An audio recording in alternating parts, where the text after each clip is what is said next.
এই যে এই ভদ্রলোক গাঁজা খাচ্ছে, আমি ভদ্রলোকই ধরছি স্যার, কারণ এই সমস্ত লম্পট এই সমস্ত ভদ্রলোকের কারণে আজকে দেখেন এই যে মাজারগুলা ভাঙচুর করা হচ্ছে। মাজার হচ্ছে একটা পবিত্র জায়গা, ওনার হাতে এখন পর্যন্ত গাঁজা, তিনি আমাকে বারবার বলছে এটা হচ্ছে গিয়ে সিদ্ধি। তাহলে বোঝেন, আমি তাকে প্রশ্ন করলাম মা গাঁজা খাওয়া হারাম, সে আমাকে বলল কোন হাদিসে লেখা আছে? এই মাজার কি, এই শাহলি মাজার কি আপনার বাপদাদার সম্পত্তি? না, এটা কারো বাপদাদার সম্পত্তি না। আমরা এখানে থাকি বা এখানে বসবাস করি, এই কারণে এখানে গাঁজা বেচি, গাঁজা খাই।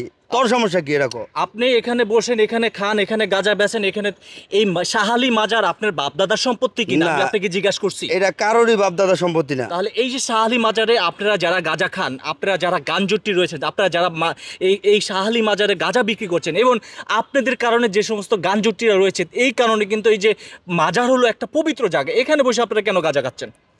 মাজার পবিত্র জায়গা, আর আমরা তো অপবিত্র জিনিস খাইতেছি না। এটা অপবিত্র না? এটা তুই দেখতেছিস বেটা অপবিত্র, কিন্তু আমি তো দেখতেছি এটা খাওয়া ভালো। এটা খাওয়া ভালো? এটা খাওয়া ভালো। গাঁজা খাওয়া ভালো? আমি তো দেখতেছি ভালো। হ্যাঁ, আমি তো দেখতেছি এটা খাওয়া ভালো। কি ঠিক আছে? খায়া চোখ মুখ একেবারে অবস্থা তো মানে গেছে। গাঁজা খাইলে ব্রেন ক্লিয়ার থাকে। গাঁজা খেলে ব্রেন ক্লিয়ার থাকে? এটা কোন হাদিসে আছে? তুই আমার দেখা কোন হাদিসে লেখা আছে যে গাঁজা খাওয়া হারাম? গাঁজা খাওয়া তো হারাম। কোথায় লেখা আছে? গাঁজা গাঁজা গাঁজা মানুষে খায়? গাঁজা আমরা খাই সিদ্ধি, আমরা গাঁজা খাই না, আমরা খাই সিদ্ধি। এটা কি? এটা সিদ্ধি। হ্যাঁ, সিদ্ধি। এটা সিদ্ধি? হ্যাঁ, আমি তো দেখতেছি এটা শুকনো পাতা। হ্যাঁ, আরে বেটা আমি তো জানি যে এটা ভালো জিনিস। হ্যাঁ, এটা ভালো জিনিস মনে করে খাই, আর এটা খেলে আমাকে ব্রেন ক্লিয়ার থাকে। কাকা, কাকা একটু এদিকে আসেন তো, একটু এদিকে আসেন, একটু এদিকে আসেন তো বাবা, একটু এদিকে আসেন, একটু এদিকে আসেন কাকা। আচ্ছা, আপনি আমাকে একটা মুরব্বির কথা বলেন তো। এই যে মুরব্বি, এই যে এই সমস্ত লোকরা এই যে শাহালি মাজারে বসে গাঁজা খাচ্ছে, আসলে আমি ওকে বললাম যে গাঁজা খাওয়া হারাম, ও বলতে হচ্ছে গাঁজা কিসের হারাম? বলেন তো, আপনি কি জানেন এই বিষয়ে? আসলে ধূমপানই হারাম। ধূমপান হারাম না? জি। তো আমি ওনাকে প্রশ্ন করলাম যে গাঁজা খাওয়া হারাম, সে বলতেছে কোন কোন হাদিসে আছে? এটা ধূমপানই হারাম। ধূমপান হারাম না? ধূমপান হারাম। শুনছেন? লেখা আছে কোথায়? আমার দেখা বেটা, আমার দেখাই দিচ্ছেন, আমি ধূমপান হারাম। কোথায় হারাম কইলে হইব না তো, এটা দেখাই দিব। মানে কোন হাদিসে লেখা আছে যে হারাম? তাহলে আমি হারাম কইলে আমি ছেড়ে দেবো। ভাই, আপনার জন্য কি আমি হাদিস নিয়ে আসবো এখন? হাদিস লগে লগে ঘুরবো? তাহলে হাদিস না লয়ে গেলে আমার লগে তো জেরা করতে পারবি না। আমার লগে জেরা করতে হলে হাদিস বুঝবি। আপনি একটু ল্যাঙ্গুয়েজটা ভালো করেন, ঠিক আছে? আমার ল্যাঙ্গুয়েজ ঠিক আছে ভাই, এইভাবে ল্যাঙ্গুয়েজ একটা মানুষের সাথে একটা মানুষ করেন। আমি আপনার সাথে ভালো ব্যবহার করছি এখন পর্যন্ত, আপনি গাঁজা খাচ্ছেন বলে কি আপনার মাথা মুথা আউলে গেছে? এইভাবে গাঁজা খেলে তো ব্রেন ক্লিয়ার থাকে। গাঁজা খেলে কখনো মাথা নষ্ট হয় না, কারণ গাঁজা সিদ্ধি যারা সেবন করে তাকে মাথা ঠান্ডা থাকে।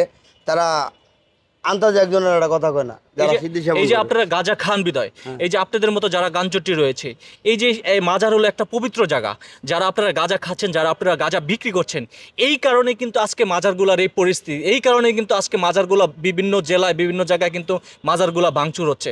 আপনি গাঁজা খান আর কি খান? আমি শুধু সিদ্ধিই খাই, আমি গাঁজাও খাই না, আমি খাই সিদ্ধি। আপনি সিদ্ধি খান? আমি সিদ্ধি খাই। আমি দেখতেছি স্পষ্ট আপনার হাতে গাঁজা। তো বেড়া, তুই দেখতেছিস গাঁজা, আমি দেখতেছি এটা স্বর্ণও ফেল এটার কাছে, কারণ এটা খাইলে ব্রেন ক্লিয়ার থাকে। এটা খেলে ব্রেন ক্লিয়ার থাকে। আর যে বলে হারাম, হারাম কোথায় লেখা আছে? আমার দেখাইতে বলে আমি খাওয়া ছেড়ে দেবো। আমার দেখাইতে তুইব ওই জায়গায় হারাম লেখা আছে। গাঁজা খাওয়া হারাম লেখা নাই? লেখা নাই কোথাও। যদি লেখা থাকতো কেউ যদি দেখাইতে পারে তাহলে আমি গাঁজা খাওয়া ছেড়ে দেব। দুজন হুজুর রয়েছে। গাঁজা তো অবশ্যই হারাম।